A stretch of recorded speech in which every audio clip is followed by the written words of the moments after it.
Whoa, what is this? Is this the new Shark AI? Wow, Shark just came out with a new robot vacuum. Hey, you wanna know a trick? Guess what? Let's take out this dustbin real quick, and let's open up this flappy lid. And we don't need this part right here. Take this plastic thing out. That's junk. Now, the Shark AI can vacuum up a lot of dirt debris. Cool, we're good to go. Stay till the end of the video. I'll show you why you gotta remove that part. Let's get going.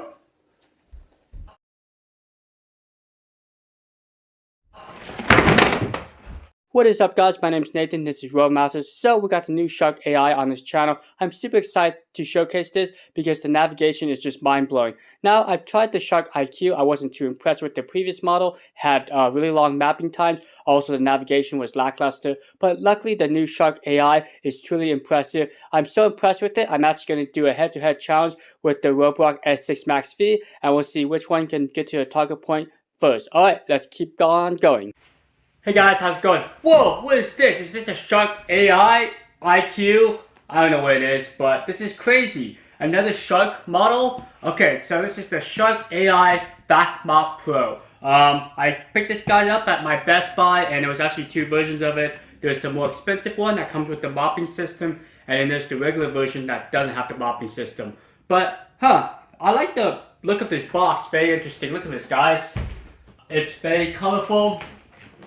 So good job, Shark, for making a nice, colorful box. There's a lot of technologies. It works with Alexa and Google. Has a self-cleaning brush. And yes, it's compatible with golden retrievers. So don't worry about that. I'm so happy about that. Has good pet hair performance. And it has this ultrasonic mopping system. Alright, let's just go ahead and jump right into it. Get the unboxing going. In this video, we'll also do a cleaning challenge. We do the navigation challenge. I will see how well the Shark AI robot does. Alright, I just can't wait. I'm so excited. Okay, let's see. How do we get this guy open? Unbox. Let's open up here.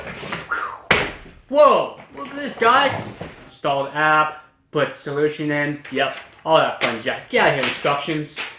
More instructions. Oh, good luck to you. We got one mopping pad. It looked like they're washable, so that's very nice. Be it. Pad thingy. Let's check this out. So, this is a mopping plate. The dock is right here, and then the robot sits here when it's done mopping so it doesn't put water on your floors. Cool. Yep, it flies. Nice job. Plastic baggy thingy, more foamy thingy, another frisbee. Look at that, guys. Very nicely packaged. We got the robot, some solution, charging system. It looks like we got a power adapter. Interesting. Ooh, here's the side brushes. This out. Yep, that worked completely well. Whoa, this is cool. It doesn't have a camera. This is actually a little LED display. Very cool. It has like a little indicator. You got your clean, you got your dock. It says IQ navigation. What? IQ navigation? I thought this was the AI navigation. Something's fishy. But anyways, you can take your smartphone, use the QR code, and it should download the app. Let's see. Interactive home map, has room select, has no-go zones, carpet detection, mop flow levels, and schedule cleaning. Very nice. You getting clean, bro? Whoa.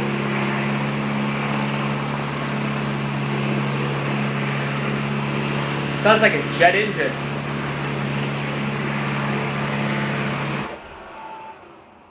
Alright. Very cool sound. Guys, look at that. That's a really cool sensor. It's like a laser detection sensor. So we'll definitely try out how well it detects objects. I'm super excited to try out this new sensor. Got your physical bump sensor. And there's that physical power switch. Huge plus because when you're away for long periods of time, shut the switch off and your robot battery won't run down. In the back there's where the mopping system gets installed. See the mopping system? Very cool. Look at this reservoir. Actually looks like it holds a lot, maybe 400 milliliters of water. Not 100% sure. But this mopping system should just snap right into here. And you're good to go. Here's the side brushes.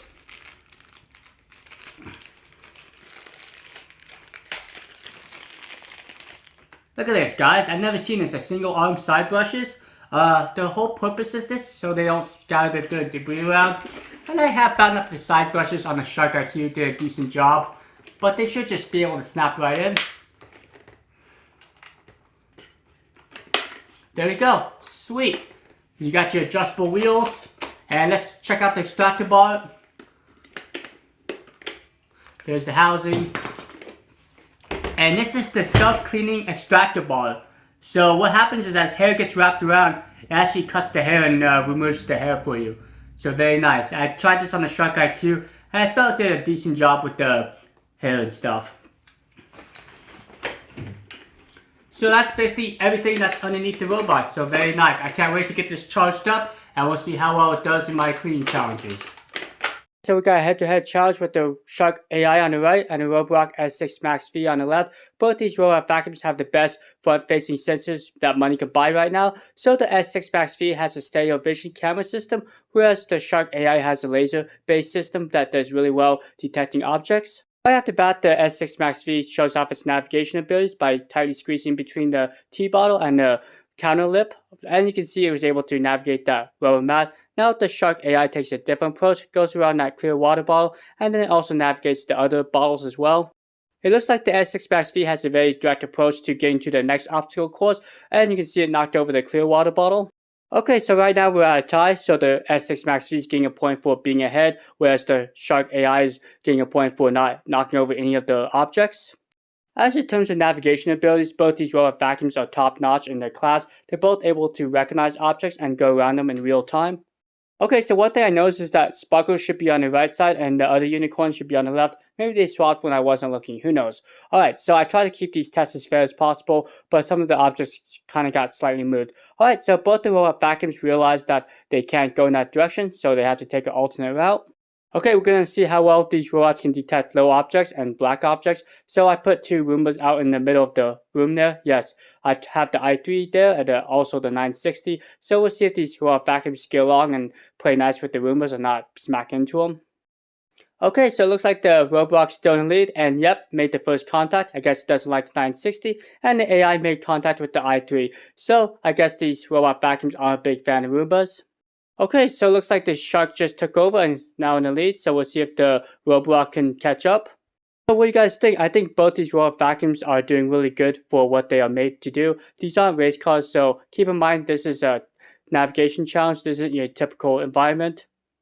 And you can probably see my daughter in the background. She's keeping score of which robot vacuum is going to win this navigation challenge. Okay, so the Shark AI is slightly ahead, but the Roborock is quickly catching up. So the last challenge is the finesse challenge. We'll see which robot vacuum can get between these chair legs first, and that should end the test. Well, it's neck and neck. Can the Shark AI slip in between these two wired chair legs? Yep, looks like the Shark AI won, and the Roborock is just a few seconds behind. Well, I think both these robot vacuums did a really good job.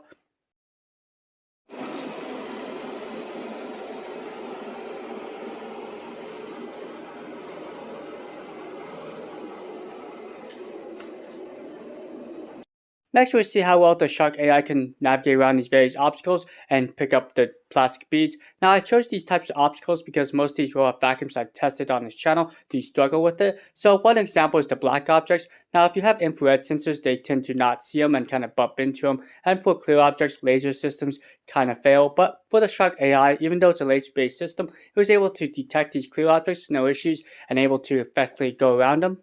This Shark AI is able to detect smaller objects like the thin wire chair legs and also this wooden chair leg. So I give it an A+ for the Shark's navigation abilities. Let's go ahead and up the challenge and see if it can detect smaller objects. If you watched my previous videos, I did the same challenge with other robot vacuums like the Roborock models, the 360 lineup, also like the EcoVacs. These robot vacuums had camera-based systems, sonar, and laser. Now, the Shark AI did really good detecting the water balls and the black objects, but the smaller objects like the toy truck, the little plastic basket, and the sunglasses, the Shark AI failed. Also with the shoe, it kind of got hung up on the shoestring, so we'll see how well the Shark AI can navigate this area and remove the shoestring. So it looks like the Shark AI had no problems untangling itself from shoestrings, so my recommendation is always try to pick up your area so it gives the robot vacuum the best chance of cleaning.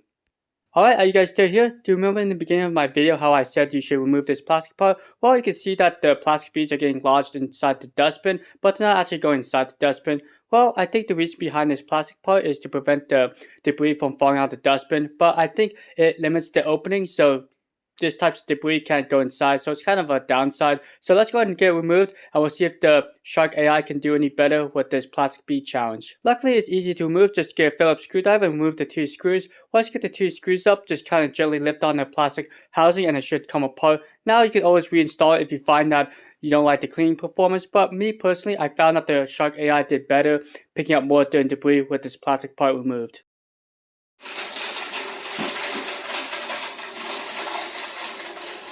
Yeah, that wasn't a pleasant noise. That plastic part was preventing the plastic beads from getting in the dustbin. Okay, so the robot just gave up. Here's the same amount of debris with the plastic part removed. Also, I'll let you guys hear how well the Shark AI sounds.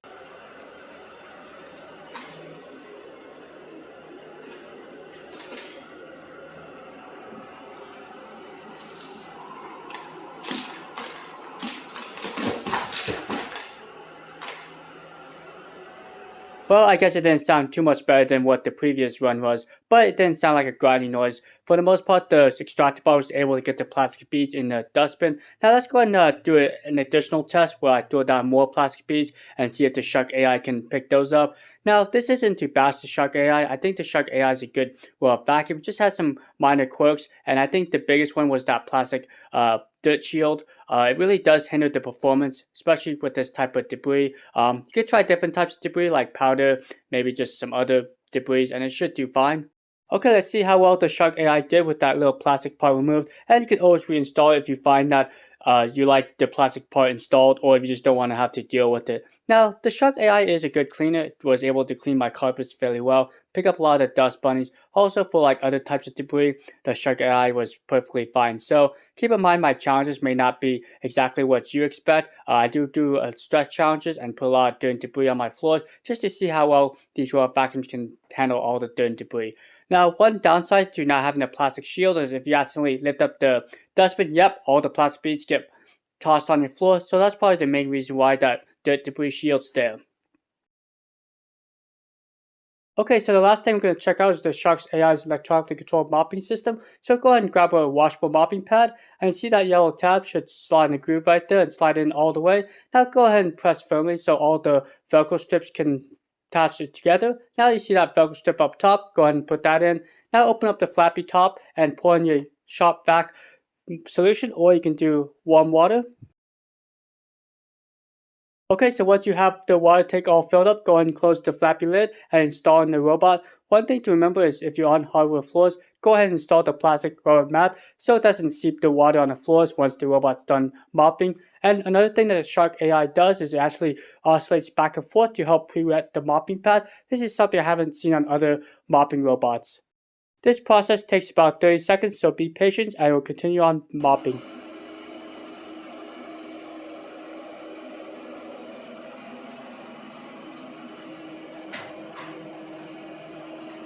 This Shark provides the same cleaning pattern, does both vacuuming and mopping, so you don't get any differences there. And if you have 2 runs set up, it will actually do a crisscross pattern, so it's a nice touch. So once the robot does its permanent sweep, it will fill in with a back and forth cleaning pattern. And let's take a look at how well the Shark AI does clean up this dried up dirt. I also have some powder down there and I also have some loose dirt. Alright, let's go and wrap up this video and I'll give you my 2 thoughts about the Shark AI. I found that the navigation system is very good. That front laser system is truly impressive. It's able to detect all certain types of objects, from clear bottles to black objects, no problem. As long as the object is taller than the robot, it should be able to detect it. So the cleaning system is very similar to the Shark IQ system, where it does really well with pet hair. Also, the cleaning system is very good, so you shouldn't have any issues with it. Now, with my test with the beads, I did have to remove that plastic part, so it was able to get more beads in the inlet, but that's just one downside. Down the road, I hope Shark provides a self-emptying bin for the Shark AI. I think the laser system is the way to go, and they can forego the camera-based system that's found on the Shark IQ. I think it was lackluster, and that mapping was just horrendous, but luckily for the Shark AI's mapping, it was able to map my floor plan within 2 runs, and I found it was very quick. It was able to map my entire house within an hour or so. see how well the Shark AI did. Now keep in mind that the mopping system is designed for light mopping duty tasks, and it looks like there's a lot of dirt and grime on this mopping pad. So I hope you liked this video, and if you did, please like and subscribe. And if you have any questions, feel free to comment down below. Have a great rest of your day, and I'll see you guys next time.